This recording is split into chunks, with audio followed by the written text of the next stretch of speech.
பார்க்க போகிறது ஃபீச்சர்ஸ், இதனுடைய இயல்புகள் நம்ம பார்க்க போகிறோம். நேச்சர், அது தமிழில் தன்மைன்னு சொல்கிறாங்க. எப்படி இன்கம்ப்ளீட் ரெக்கார்ட்ஸுடைய தன்மை இருக்கும்? அறிவியல் தன்மையற்ற ஒழுங்கற்ற முறையில் பதிவு செய்யும் முறை தான் இந்த இன்கம்ப்ளீட் ரெக்கார்ட்ஸ்.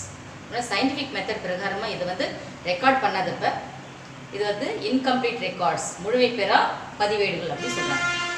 அடுத்து பார்த்தோம்னா டைப்ஸ் ஆஃப் அக்கௌண்ட்ஸ், கணக்கின் வகைகள் எப்படி இருக்கும், இதில் என்னென்ன கணக்குகள்லாம் பதியப்படுதுன்னு பார்த்தீங்கன்னா, only cash and personal accounts, அதாவது ரொக்கம் மற்றும் ஆள்சார் கணக்குகள் மட்டும்தான் இதில் பதியப்படும். சொத்துக்கள் மற்றும் பேரளவு கணக்குகள் பதியப்படாது. அப்போது இது ரெண்டு மட்டும்தான், அதாவது ரொக்கமும் ஆள்சார் கணக்குகள் மட்டும்தான் இதில் பதியப்படும். அடுத்தது லேக் ஆஃப் யூனிஃபார்மிட்டி, சீரற்ற தன்மைன்னு சொல்கிறாங்க. அப்படின்னா என்ன? ஒரு நிறுவனத்தில் அவைய தேவைகளுக்கு ஏற்ப தனித்தனியாக அவங்க எப்படி வேணுமோ அப்படி பதிவு செய்யப்பாங்க. எல்லாரும் ஒரே மாதிரி யூனிஃபார்மிட்டியாக அவங்க இதில் பதிவு செய்கிறது கிடையாது. அடுத்தது not represent true and fair items. அப்படின்னா என்ன அர்த்தம்? உண்மையான நேர்மையான தகவல்களை இதில் தர்றது கிடையாது அப்படி சொல்கிறாங்க. அடுத்து சூட்டபிலிட்டி, எவற்றுக்கெல்லாம் பொருந்தும் அப்படி சொல்கிறாங்க. இது தனியார் வணிகத்துக்கும் கூட்டாண்மைக்கும் மட்டும்தான், சோல் ட்ரேடர் அண்ட் பார்ட்னர்ஷிப் மட்டும்தான் இது பொருந்தும் சொல்கிறாங்க. அடுத்து mixing of personal and business transaction சொல்கிறாங்க. அதாவது வியாபார நடவடிக்கைகள் சொந்த நடவடிக்கைகளோடு இவங்க சேர்த்துருவாங்க. For example, cash withdrawn for business use அப்படி சொல்லும்போது கேஷ் டு பேங்க் அக்கௌண்ட் போடுவோம். அதே கேஷ் வித்ட்ரான் ஃபார் பர்சனல் யூஸ்ன்னு சொல்லும்போது ட்ராயிங்ஸ் அக்கௌண்ட் போடுவோம். ஞாபகம் இருக்கா உங்களுக்கு? 11th ஸ்டாண்டர்டில் நம்ம அதை படிச்சிருக்கோம். ஓகேவா? அடுத்ததான் நம்ம பார்க்க போகிறது limitations, lack of proper maintenance. First lack of proper maintenance.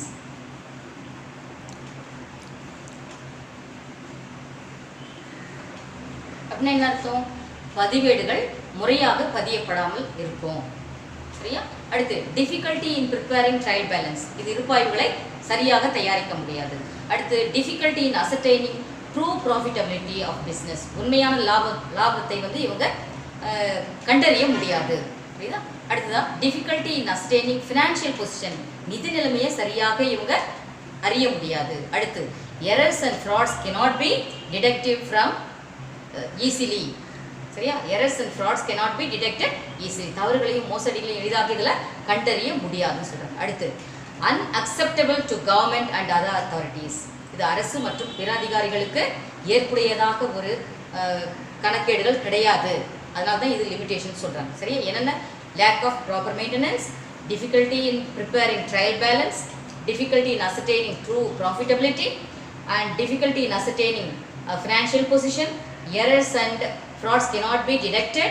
Last up, it is unacceptable by the government or from any authorities. ஓகேவா? இதெல்லாம் லிமிட்டேஷன்ஸாக சொல்லியிருக்காங்க. அடுத்ததான் நம்ம பார்க்க போகிறது ஃபார்முலாஸ் பார்ப்போம். முக்கியமான ஃபார்முலாஸ் இதெல்லாம் ஏற்கனவே நம்மளுக்கு தெரியும், இருந்தாலும் இது திருப்பி நீங்கள் எழுதும்போது உங்களுடைய நோட்லையும் எழுதி வச்சுக்கோங்க, படிச்சுக்கோங்க. சரி கட்டப்பட்ட முதல், இதில் இந்த லெசனில் நம்ம பார்க்க போகிறதெல்லாம் முக்கியமான ஒரு சில ஐட்டம்ஸ்லாம் நம்ம பார்ப்போம். அது மிஸ்ஸிங்காக இருக்கும்போது அது எப்படி கண்டுபிடிக்கிறது, அதுக்கான ஃபார்முலாஸ். ஓகேவா? ஃபஸ்ட்டு சரி கட்டப்பட்ட இறுதி முதலை எப்படி கண்டுபிடிக்கிறது?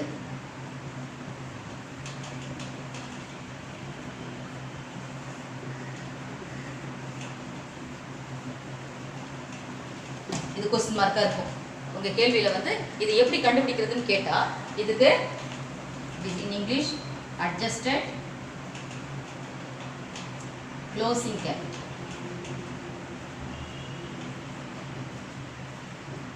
சரியா? அப்போ இதுக்கு நம்ம எப்படி ஆன்சர் எழுதணும்? இறுதி முதல்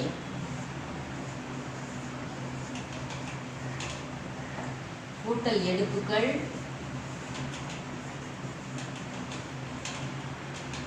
மைனஸ் கூடுதல் முதல்.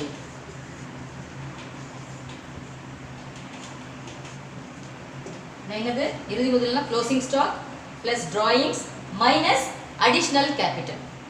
புரியுதா? அப்போ இந்த சரி கட்டப்பட்ட இறுதி முதலை கண்டுபிடிக்கணும்னு சொன்னா இந்த ஃபார்மேட் நீங்க தெரிஞ்சுக்கிட்டீங்கன்னா ஈஸியா செய்யணும். அப்போ சரி கட்டப்பட்ட இறுதி முதல் கொடுக்கப்படவில்லை என்றால் ஃபர்ஸ்ட் என்ன செய்யணும்? இறுதி முதல் கூட எடுப்புகளை கூட்டணும், கூடுதல் முதலை மைனஸ் பண்ணணும். அப்போ உனக்கு சரி கட்டப்பட்ட இறுதி முதல் கிடைச்சிடும். ஓகேவா? இங்கிலீஷில் கூட அட்ஜஸ்டட் க்ளோசிங் கேபிட்டல் கொடுக்கலன்னு சொன்னால் ஃபஸ்ட்டு வந்து நீங்கள் என்ன செய்யணும்? க்ளோசிங் கேபிட்டலோட add drawings and less additional capital.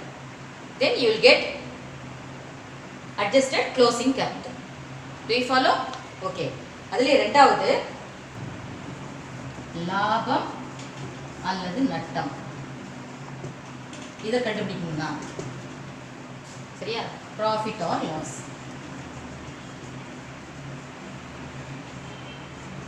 இதை கண்டுபிடிக்கணும்னா என்ன செய்யணும்? இதனுடைய ஃபார்மேட் பார்த்தீங்கன்னா இறுதி முதல் கூட்டல் எடுப்புகள் சரியா பிளஸ் லாபம் மைனஸ் நட்டம்.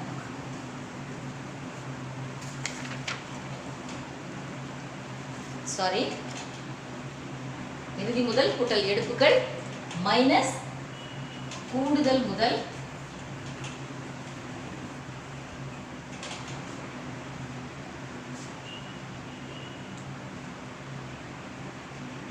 மைனஸ் தொடக்கம்.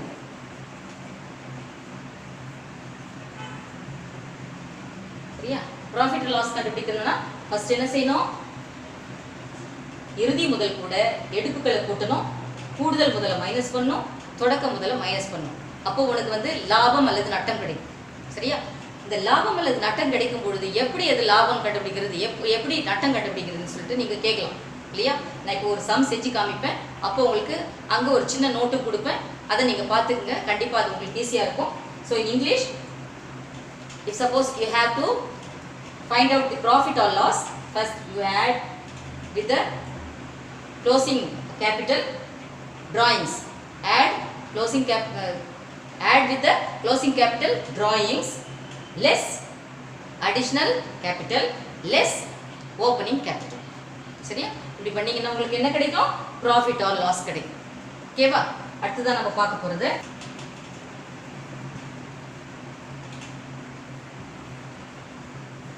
சப்போஸ் இறுதி முதல் உங்களுக்கு கொடுக்கல, க்ளோசிங் கேபிட்டல் கொடுக்கல. If closing capital is not given, அதுக்கு என்ன ஃபார்மேட் அப்படி பார்த்தீங்கன்னா இதுக்கு தொடக்க முதல் கூட்டல் கூடுதல் முதல்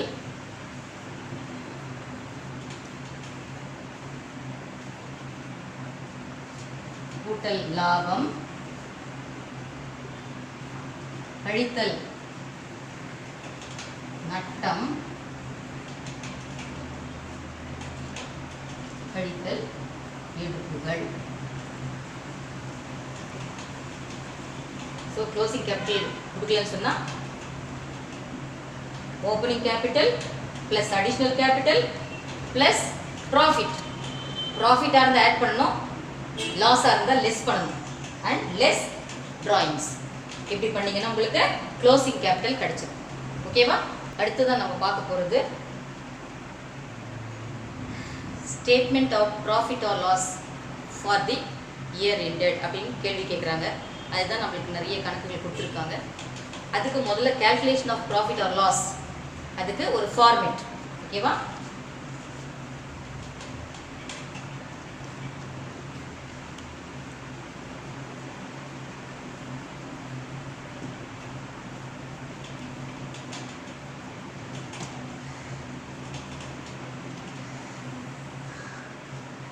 தமிழ் மீடியத்துக்கு லாபம் அல்லது நட்ட அறிக்கை எப்படி கண்டுபிடிக்கிறது அப்படின்றது. சரியா? இதில் நம்மளுக்கு கொடுத்துருக்கிற இந்த ஃபார்மேட் பார்த்தீங்கன்னா ரொம்ப ஈஸியான ஃபார்மேட் தான். பர்டிகுலர்ஸ்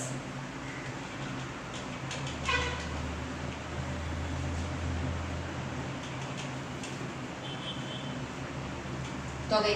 இப்போல்லாம் இப்படி தான் போடுறாங்க இல்லையா? பார்த்துருப்பீங்க எப்படி எப்படி நம்மளுக்கு ருபீஸ் போடுறாங்கன்னு சொல்லிட்டு. ஓகேவா?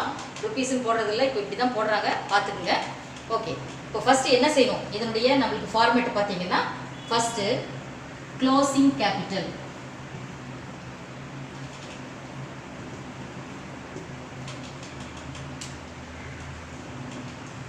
இறுதி முதல்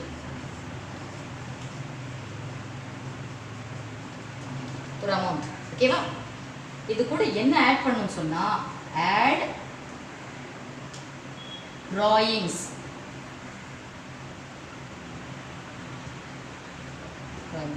ஆட் எடுப்புகள்.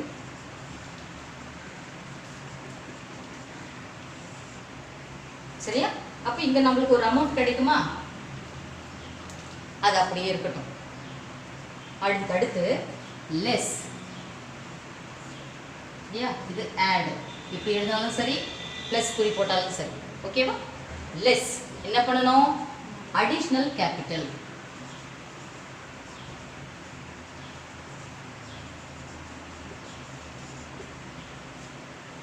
அடிஷனல் கேபிட்டல் கூடுதல் முதல்.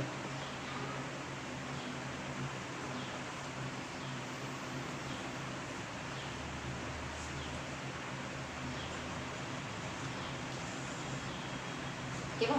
இப்போ இங்க நம்மளுக்கு ஒரு அமௌண்ட் கிடைக்கும் இல்லையா?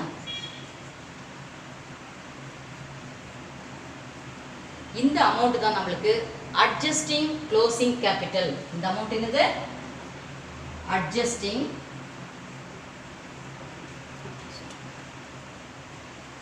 Closing capital. சரி கட்டப்பட்ட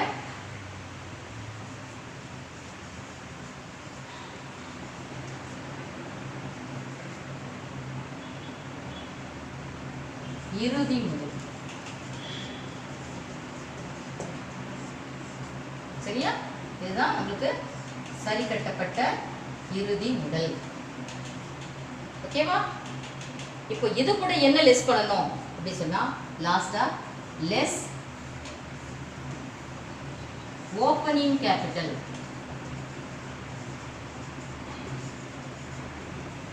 தொடக்க முதல்.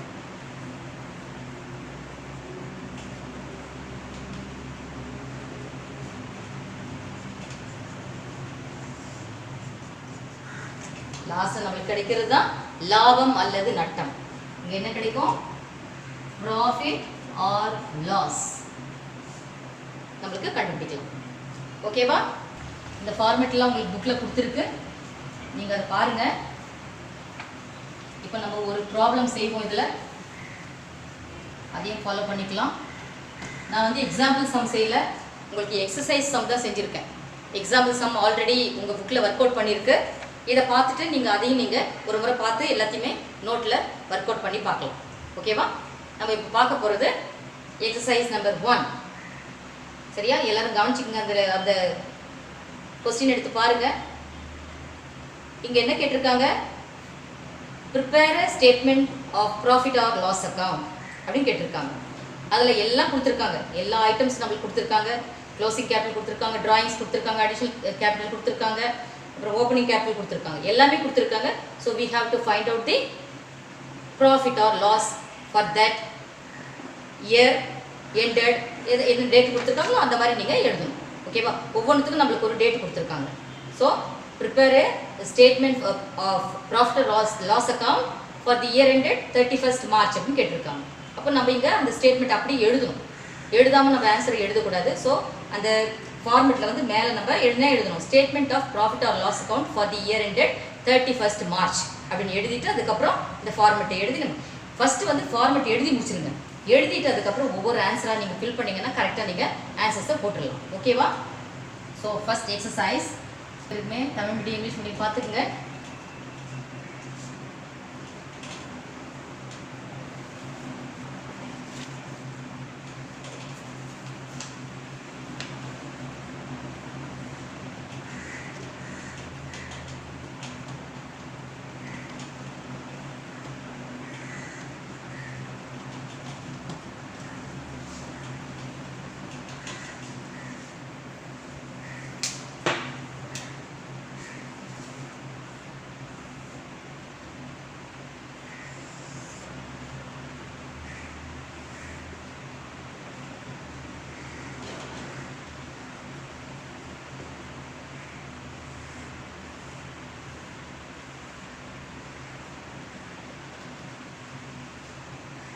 ஓகேவா?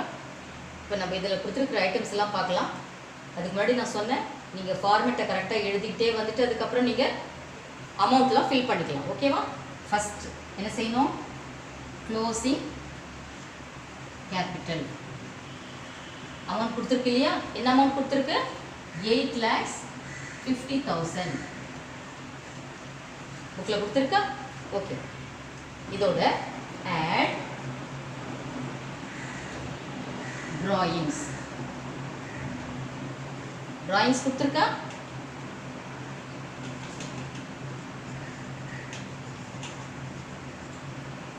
எவ்வளோ கொடுத்துருக்கு? 70,000 கொடுத்துருக்கு.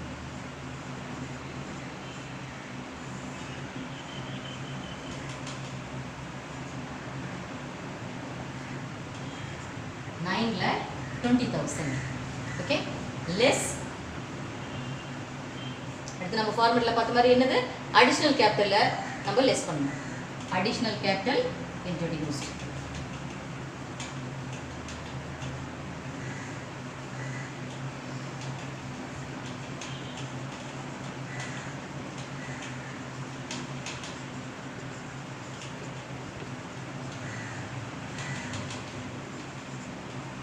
எவ்வளோ கொடுத்துருக்காங்க? 1,20,000 கொடுத்துருக்காங்க. லெஸ் பண்ணால் என்ன கிடைக்கும்? 0,008 8 lakhs கிடைக்கும். கரெக்டா? ஓகே. அடுத்து இதோட எங்கே லெஸ் பண்ணணும்? அப்போ இது கிடைக்கிற அந்த அமௌண்ட் தான் என்னது? இந்த 8 lakhs நம்ம ஹைலைட் பண்ணிக்கலாம்.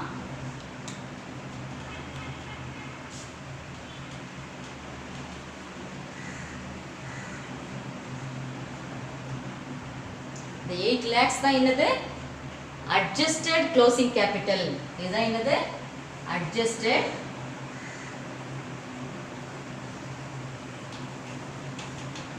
closing capital. ஓகேவா? அடுத்து இது கூட என்ன நம்ம ஆட் பண்ணணும்? இல்ல மைனஸ் பண்ணணும்? எல்லாமே லெஸ் தான். ஒண்ணே ஒன்று தான் ஆட் பண்ணணும். என்னது? drawings மட்டும் தான் நம்ம ஆட் பண்றோம். மற்றது எல்லாமே லெஸ் பண்றோம் இல்லையா? லெஸ்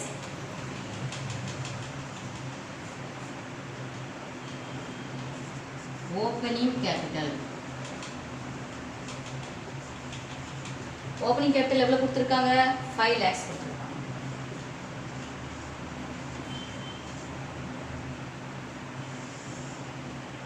ஸோ ஆன்சர் எப்படி வரும்? 0,0,0,0,03. So 3 lakhs. This 3 lakhs is profit or loss. அது உங்களுக்கு தெரியும் இல்லையா? இப்போ இங்க பாருங்க, இந்த அட்ஜஸ்டட் க்ளோசிங் கேபிட்டல் இருக்கு இல்லையா? இதுவும் இந்த ஓப்பனிங் கேபிட்டலையும் பாருங்க. அட்ஜஸ்டட் க்ளோசிங் கேபிட்டல் அதிகமா இருந்ததுன்னா, ஓப்பனிங் கேபிட்டலை விட அதிகமா இருந்ததுன்னா உங்களுக்கு லாபம். சரியா? இந்த adjusting closing capital opening capital விட கம்மியா இருந்துச்சுன்னா நஷ்டம். புரியுதா? How you will find the profit or loss? If the adjusted closing capital is more than the opening capital, then it is profit. If the adjusting closing capital is less than the opening capital, then it is loss. இதான் உங்களோட answer. அப்போ இங்க என்ன கிடைச்சிருக்கு நம்மளுக்கு? லாபமா நட்டமா? லாபம். Is a profit for the year. புரியுதா? ப்ராஃபிட் ஃபார் தி இயர், லாபம் கிடைச்சிருக்கு. புரியுதா? ஒரு சின்ன ஃபார்முலா இப்போ சொன்னேன் இல்லையா? எப்படி அந்த ஒரு இதை வந்து எப்பவுமே ஒரு ஞாபகம் வச்சுக்கோங்க. ப்ராஃபிட்னா எப்படி கண்டுபிடிக்கிறது, லாஸ்னா எப்படி கண்டுபிடிக்கிறது. அட்ஜஸ்டட் க்ளோசிங் கேபிட்டல் நான் இங்கே ஒரு சின்ன இதுவாக கொடுக்குறேன், பார்த்துக்கங்க.